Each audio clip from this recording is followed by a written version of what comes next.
She originally lived in a happy and blissful family. She was deeply in love with her husband, and they had 2 lively and playful children. But the arrival of this day turned everything into nothingness. In the morning after finishing her wash, the woman walked out of the bathroom. She found that her husband and children, who should have been in the bedroom, were gone. At first she thought it was just a hide-and-seek game, but after searching every corner of the house and still not finding them, the woman started to feel anxious. She returned to the room again. She noticed the clock on the table showing 7:05. It hadn't changed at all. As she was puzzled, she suddenly felt a wave of dizziness. When she regained consciousness, she was already in a hospital. Her parents rushed over upon hearing the news of her waking up. Where's Thomas? Who's Thomas? My husband. Husband? Megan, you're not married. My kids, where are they? Kids? Yes. Isabel and Dylan. Where are they? Megan, listen to us.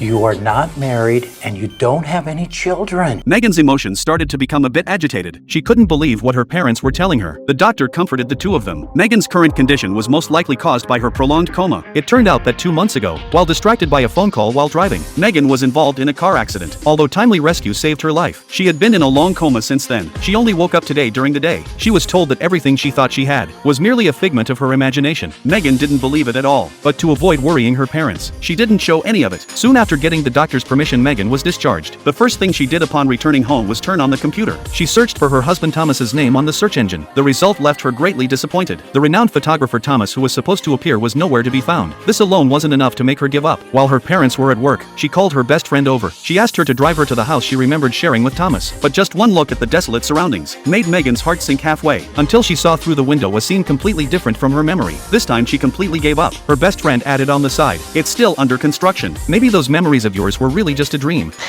His name is Thomas. He's 4 years to the day older than me. He loves photography and he's built up this amazing business with it, and he loves me and our children, Isabel and Dylan, and they get along and they have the most creative minds. This is not just a dream.